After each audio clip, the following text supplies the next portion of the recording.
Antes de mais, as boas-vindas a todos os presentes. Muito obrigado por estarem aqui neste bloco. Quero agradecer também aos participantes neste painel, a Sabrina Engenheira Carla, o engenheiro Pedro Marques, a engenheira Guida Seita, o engenheiro Bruno, todos os antigos alunos da Escola Superior Agrária de Beja. Motivo de regozijo para nós hoje, que é uma honra dividir este painel com antigos alunos da Escola Superior Agrária que hoje estão inseridos num mercado que é o da olivicultura, que é um mercado que é particularmente caro a esta região. Estranhamente, a olivicultura esteve abandonada no Baixo Alentejo até há relativamente pouco tempo atrás. Sendo uma cultura que, a par da vinho, é identificadora de civilização, nomeadamente as civilizações do Mediterrâneo, todas elas se pautaram por serem excelentes produtores de olival.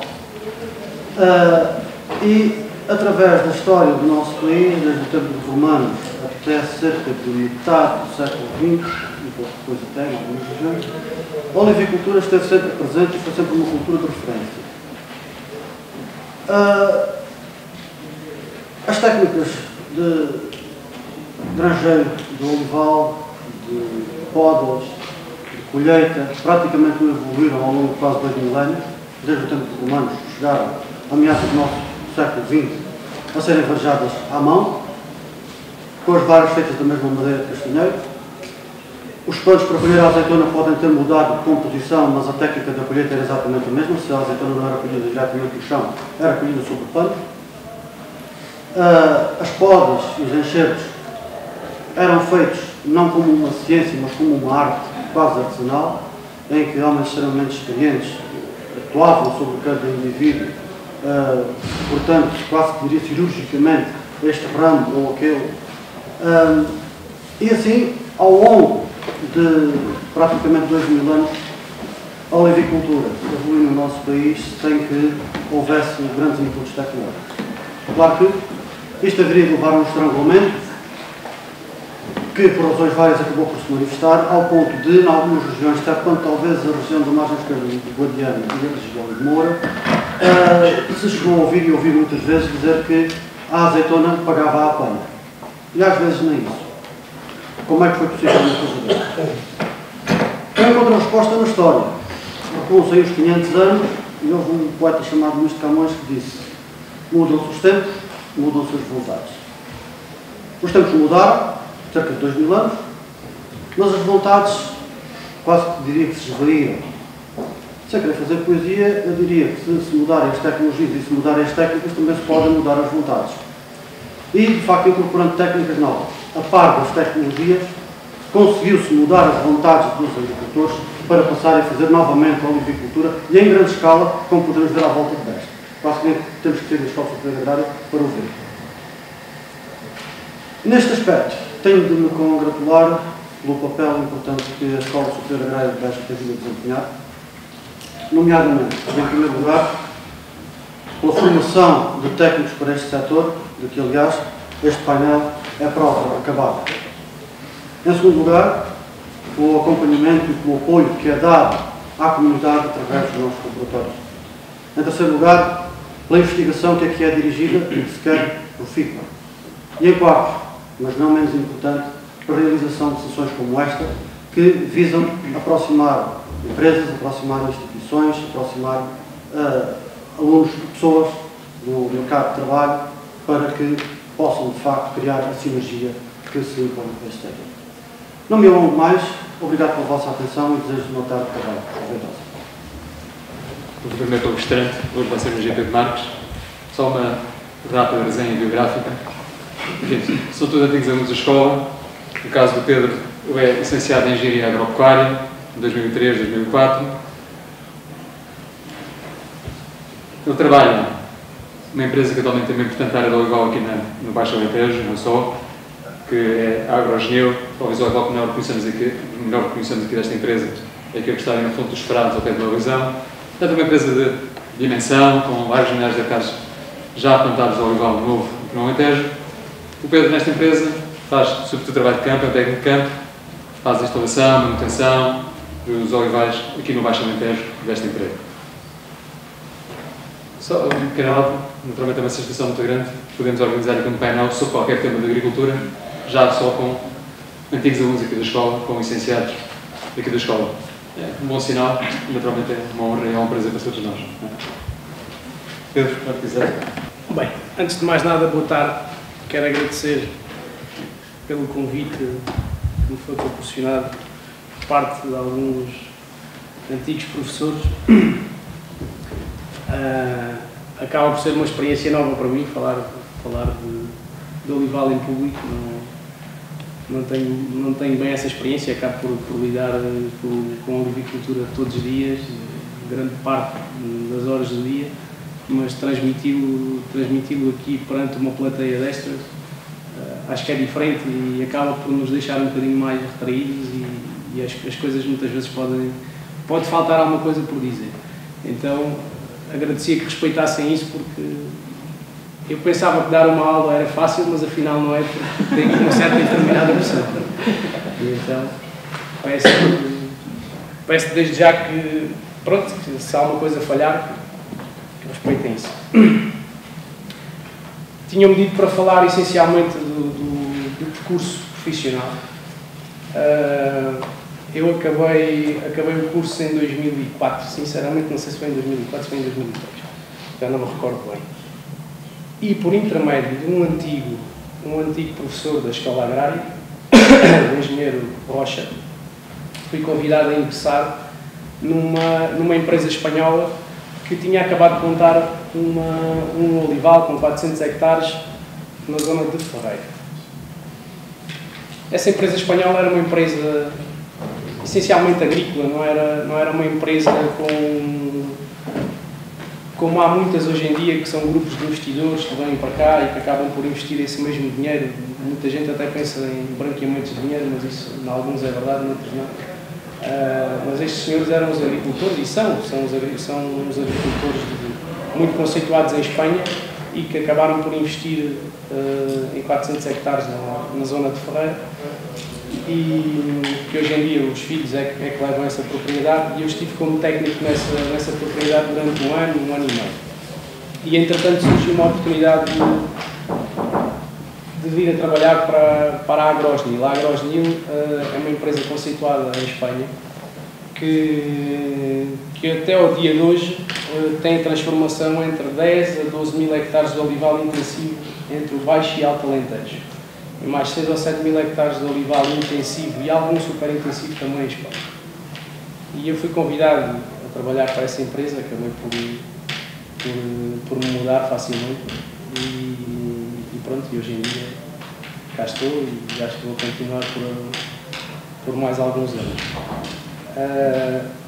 Ao longo deste tempo nós vamos aprendendo todos os dias com muita coisa, muita forma de ver as coisas, os compassos vão mudando, as ideias vão mudando de um ano para o outro, as propriedades vão sendo outras, e estamos a falar de muitas propriedades em que nós as apanhamos de raiz e temos que as transformar de alto a baixo, e temos um curto espaço de tempo para as transformar e para tomar decisões, e que são verdades, muitas delas complicadas, e as complicadas é que nos dão gozo e acabamos por desfrutar desse mesmo trabalho.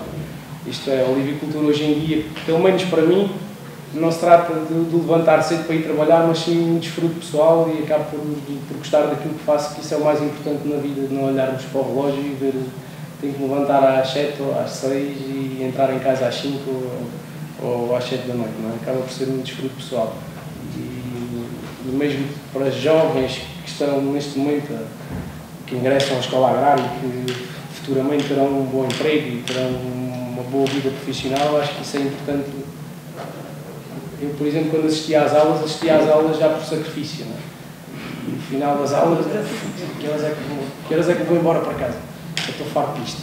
Mas acabamos por tirar daqui muitas ilações, e ilações dessas positivas, porque a teoria vive-se aqui, a prática vive-se lá fora. Mas essa mesma prática associa-se à teoria que é dada aqui, apesar de não chegarmos aos grandes pormenores, não é? Mas para isso teremos que ter a teoria para depois a prática vir acima e que as coisas corram bem, que a pessoa tenha um bom circuito profissional. Acho que isso é importante. Eu vou-me tentar não alongar muito, mas depois ponho-me a falar e acabo por... Bem, eu trago aqui uma estrutura mais ou menos orientada aqui da minha parte, para que não me perca, para não me perder aqui no tema do olival intensivo. Isto é,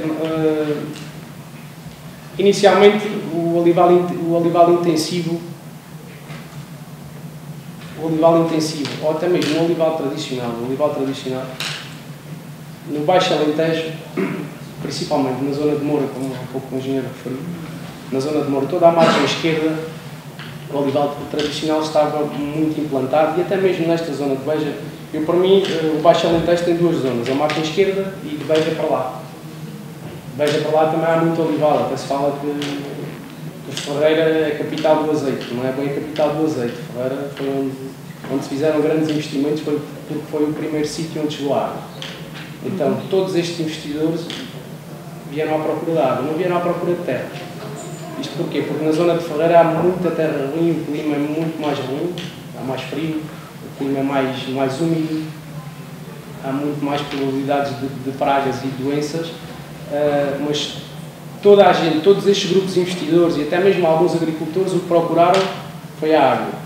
Que a água, a nível da Alqueva, chegou primeiro à zona de Ferreira. Então os grandes investimentos efetuaram-se na zona de Ferreira. Hoje em dia já há uma pequena alteração.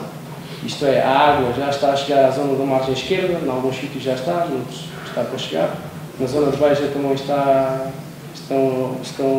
as obras já estão um bocado adiantadas, então há grandes investimentos também tanto na zona de Beja como na zona de Serpa, Moura, Brinches, todas essas zonas já estão, em alguns sítios já está implementada a água da EDIA, que é uma das coisas mais importantes para esta nova olivicultura moderna, que é o conceito água. Porque todos nós, a nível da Península Ibérica, nós portugueses e nós empresários agrícolas, acho que grande parte das pessoas não tem noção. Acho que grande parte das pessoas não tem noção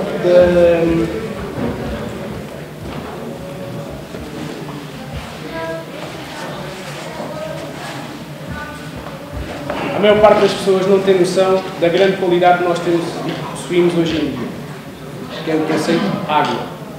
Porque a água é que nos dá, hoje em dia, uma grande vida a toda esta olivicultura moderna.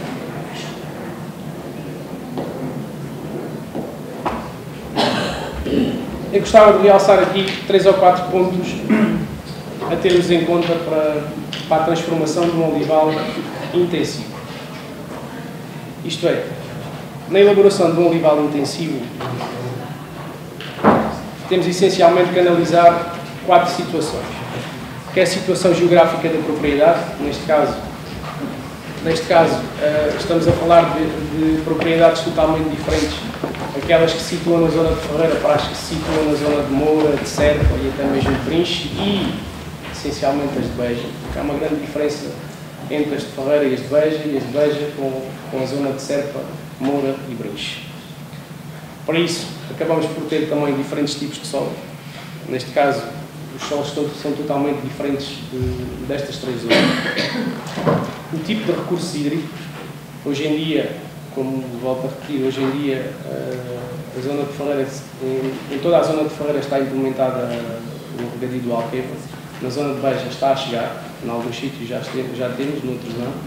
Na zona de Serpa, grande parte deles também já tem. Moura, não se consegue ouvir?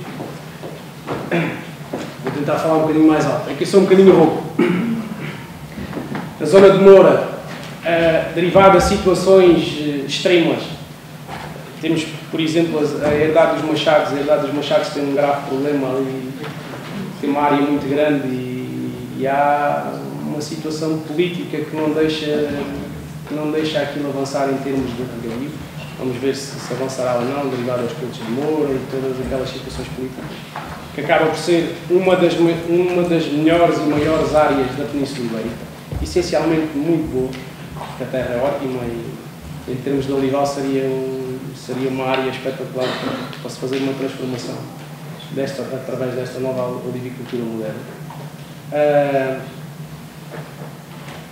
todos estes recursos hídricos, isto é, quem pensa em transformar uma propriedade com olival intensivo, para mim, isto é, na minha opinião, tem que pensar nestes quatro fatores. E essencialmente também na orografia da propriedade, porque os custos de investimento de uma herdade plana são totalmente diferentes dos custos de investimento de uma herdade com um declive acentuado, e temos que ter em conta todos os tipos de colheita e toda essa mesma transformação. Após isso, já pensaremos no compasso, que seria a densidade de plantação. Isso já seria de acordo também com essa decisão que o olivicultor tomasse, e teríamos que ter em conta também as variedades a escolher. Existem variedades de conserva e existem variedades de azeite.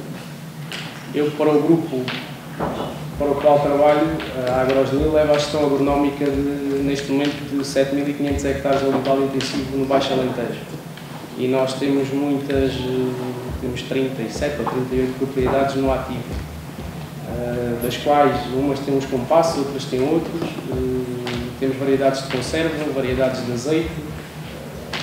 Temos muita experiência e acabamos também por analisar cada uma a seu tempo.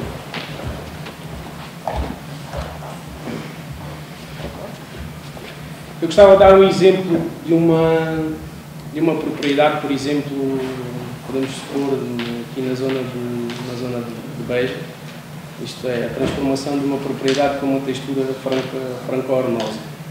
E quais seriam os processos que teríamos que efetuar para essa mesma transformação?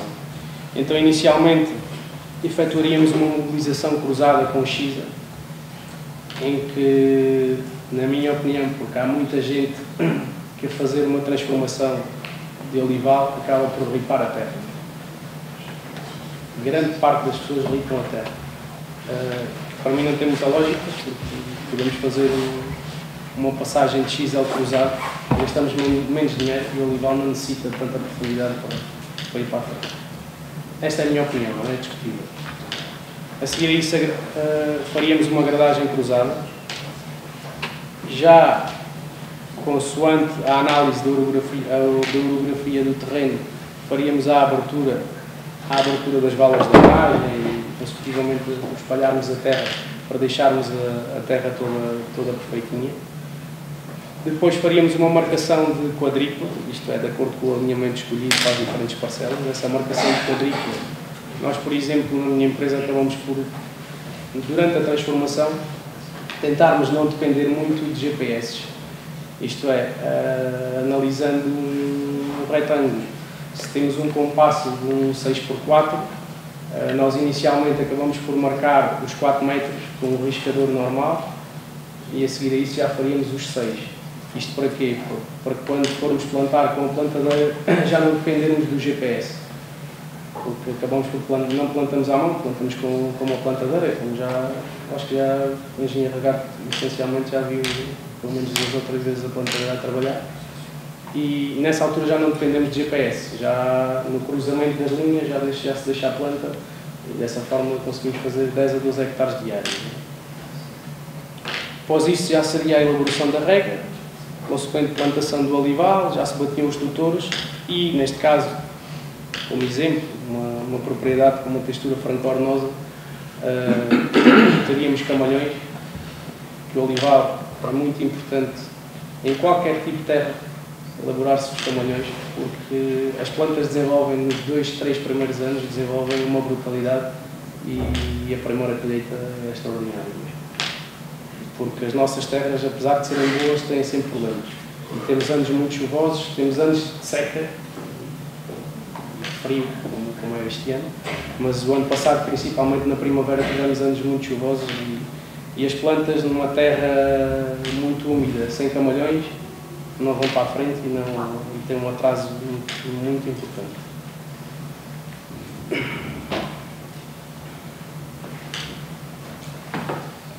No que diz respeito a compasso e variedades, queria dar aqui alguns exemplos de algumas variedades de conserva, que são as variedades com que eu lido atualmente e que tenho alguma experiência profissional nestas herdades todas nós temos muitas variedades, fazemos muitas experiências, mas são algumas daquelas que eu acho que queremos ter em conta e também dar-vos a conhecer isso. Temos a Ogi Blanca, que é uma variedade de conserva muito rentável, que no máximo dos máximos poderíamos ir a um compasso de um 7x4, que são 357 plantas por hectare, que se adapta bem a qualquer tipo de solo. É bastante produtiva, isto é, ao fim do terceiro ano começa a produzir 4 a 5 toneladas por hectare. Acaba por ser de fácil formação, mas tem um problema muito grave, que é pouco tolerante à gafa e ao olho pavão.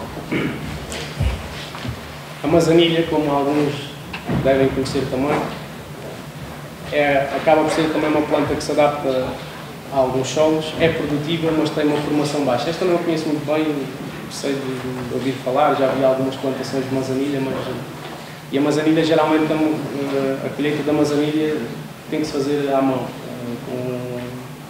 com aquelas manitas, mas esta não tenho muita experiência, mas pelo menos do que ouvi falar e do que já vi, acaba por ser uma variedade também muito interessante em termos de conserva. É uma variedade que se paga bem.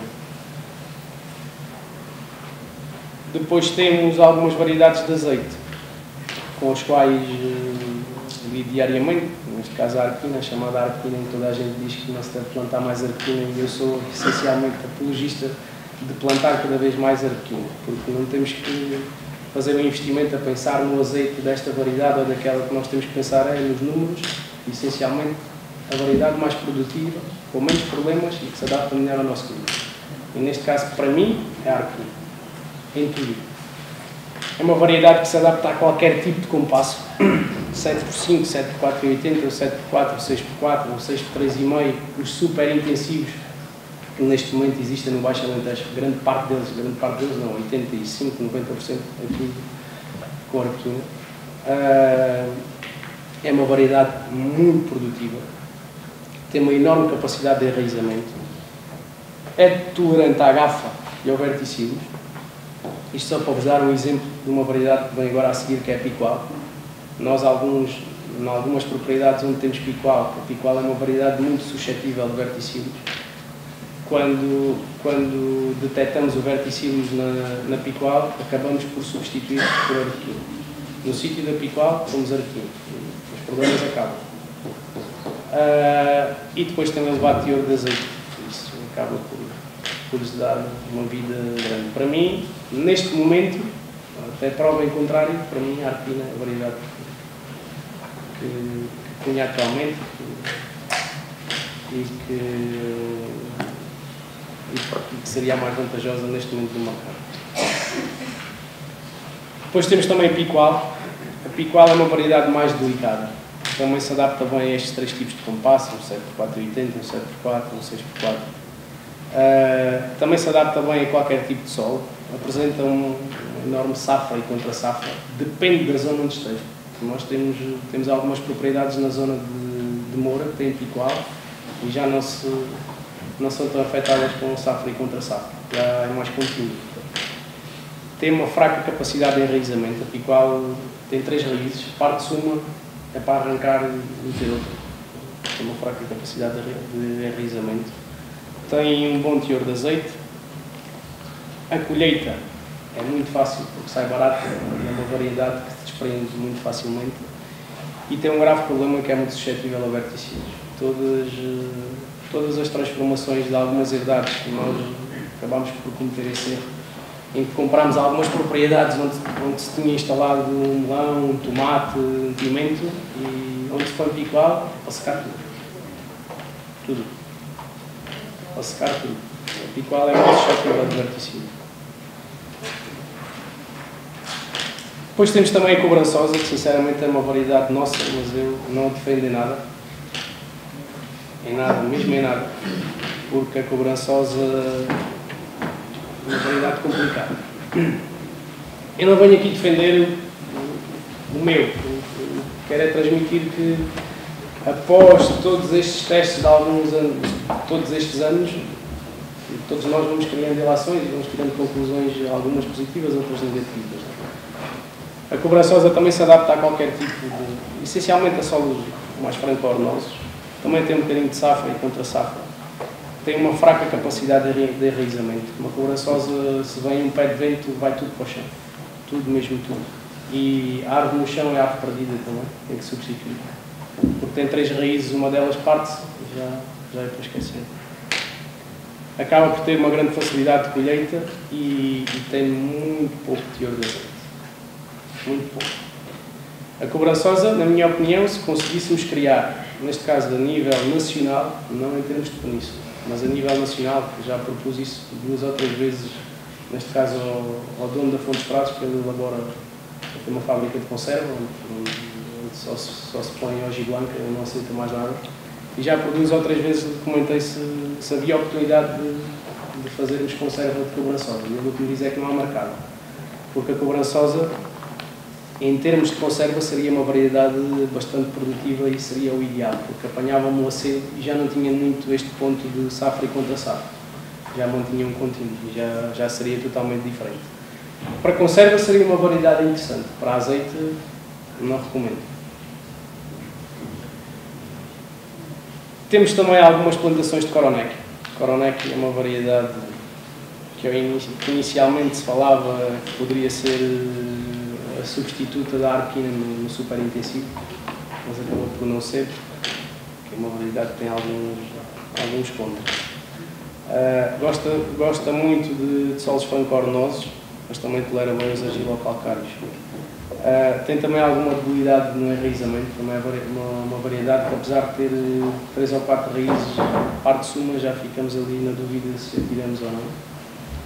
Tolera também a gafa e o olho pavão. Tem uma elevada capacidade produtiva, é uma variedade que produz muito. Tem uma dificuldade na colheita mecânica brutal, porque a azeitona da Coroneck é uma azeitona muito pequenina, pesa muito pouco e em termos de colheita mecânica, principalmente com vibradores mecânicos ou com boogies, é uma variedade que fica muito afetada. Para tirarmos a azeitona daquela variedade, temos que dar mesmo muito forte. E claro, isso depois influencia o ano a seguir. E tem também um elevado teor de azeite, mas essencialmente com colheita tardia. Por exemplo, há uma das propriedades que nós temos que está a terminar hoje com Coroneck. Por opção, não por a chuva, nem por nada. Foi apenas por opção. Começámos no dia 2 de janeiro e estamos a terminar hoje. Se não chover agora de tarde, termina, senão terminará amanhã. Mas acaba por ser uma decisão estratégica porque tinha que ser assim. E geralmente apanhamos sempre a janeiro.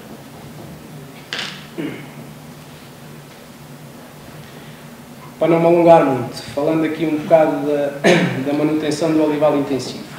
O olival intensivo durante o ano acaba por ter aqui 6 ou 7 manutenções muito importantes que acabam por dar a vida num conjunto. Neste caso as podas. As podas, eu sou da opinião de elaborarmos todos os anos uma pequena poda. Não é deixarmos de podar para depois no outro ano darmos uma poda drástica.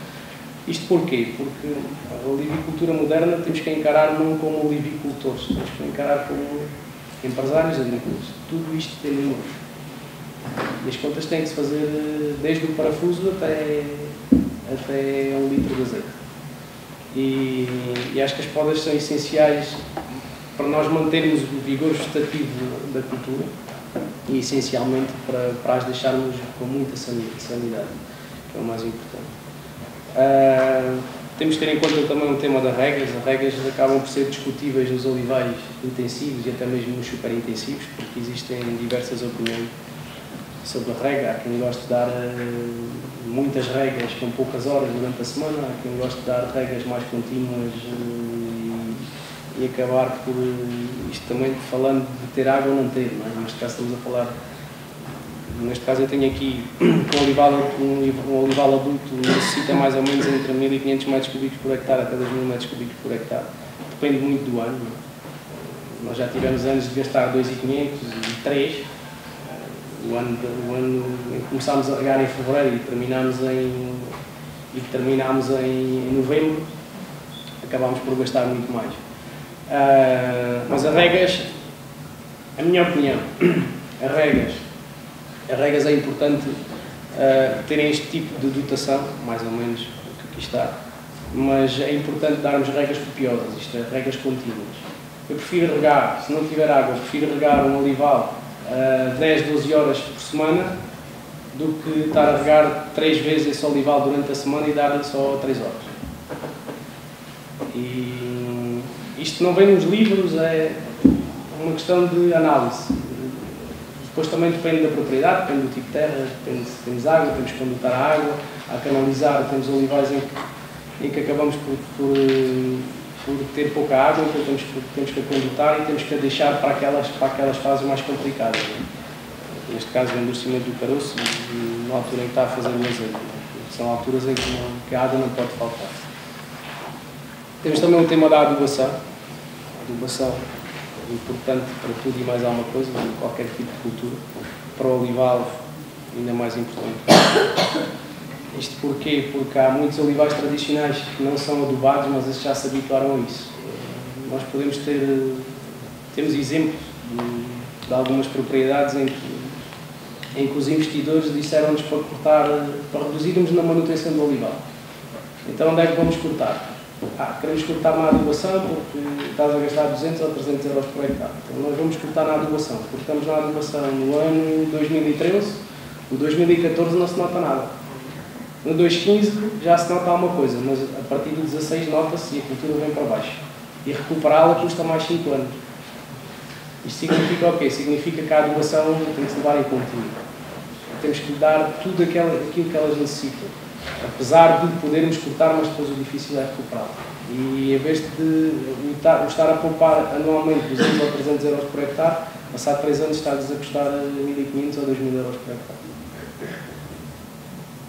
Tem que se levar um contínuo, essencialmente na adubação e para todas as outras culturas também acho que é importante. Depois temos o tema das mondas. As mondas também acaba por ser discutível, não é? Porque há empresários agrícolas que elaboram 2 mondas por ano, há outros que elaboram 3, há outros que elaboram 5, depende um bocado da propriedade.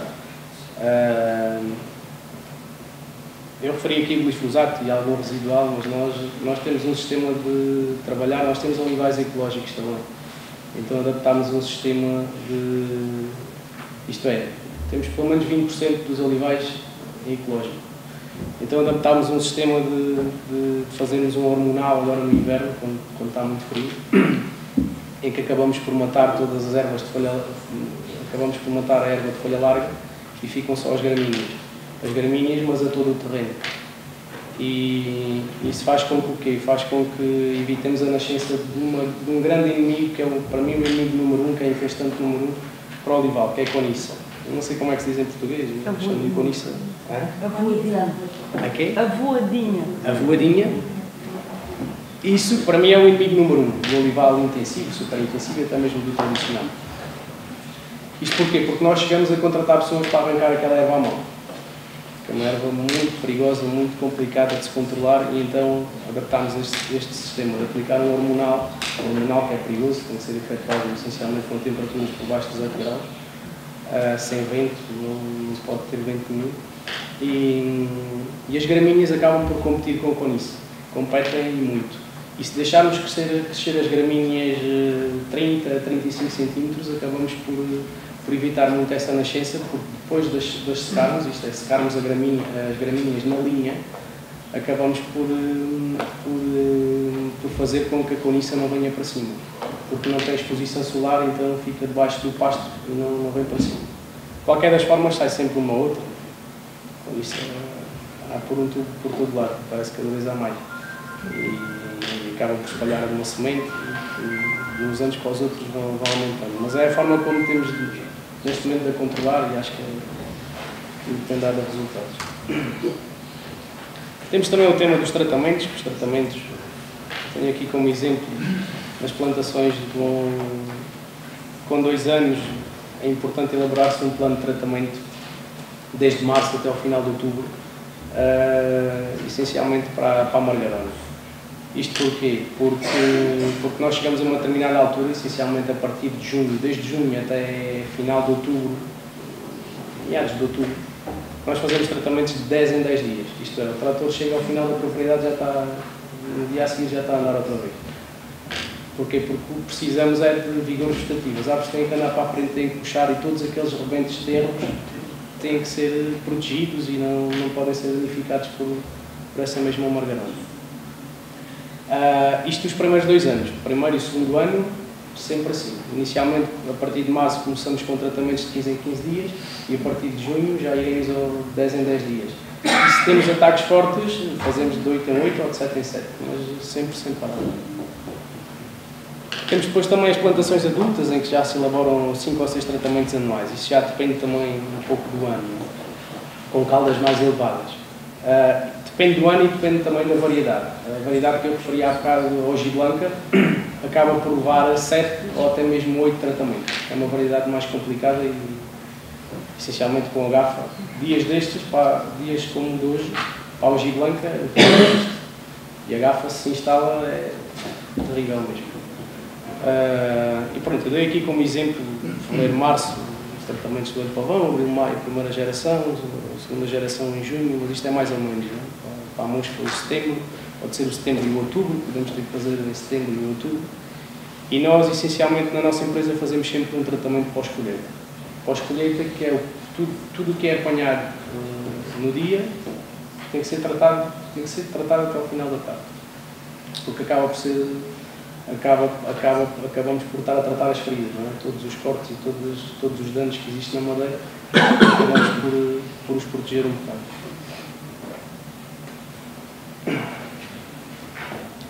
Tema colheita, não há muito o que dizer, porque existem diversas formas de colheita. Nós, por exemplo, no olival jovem, acabamos por fazer uma colheita com vibradores manuais, da Steel ou da Pelém, como exemplo, que vão linha a linha. No olival adulto existem diversas formas de o fazer. Nós, na nossa empresa, só trabalhamos com buggies. Não sei se já viram os buggies, aqueles 3 rodas, toda a gente chama as máquinas amarelas. Acompanhados sempre de 10 ou 12 pessoas a acompanhar o buggy. E um buggy por dia poderá fazer 700, 800 árvores, 650, depende também da carga de azeitona. Isto para falarmos também em preços de colheita justos e que acabam por ser rentáveis. Os olivais jovens podemos andar em valores de colheita de 7, 8 cêntimos, e para o olival adulto também podemos andar nesses valores de 7, 6,5, 8, depende muito da propriedade. Existem também algumas máquinas autopropulsadas, mas essas máquinas, nós temos uma delas e já a vendemos, porque não serve. São máquinas que futuramente podem dar para olivais de 6x4, 6x3,5, só que ainda são muito pesadas. São máquinas que pesam entre 18 a 20 toneladas, anos chuvosos é complicado. Gastamos mais dinheiro a arranjar a terra no verão do que propriamente o dinheiro que poupamos em custo de colheita. É certo que também o custo de colheita de uma máquina destas, um olival que tenha 10 toneladas por hectare, pode sair a 3 cêntimos, 4, quando com buggies nos sai a 7 ou 8, são 4 cêntimos de diferença. Só que desses 4, 2 gastamos depois na primavera para arranjar a terra e ainda não compensa o estrago que causa. E pronto, da minha parte estou a chegar ao fim, que acho que já me estou a alongar um bocadinho.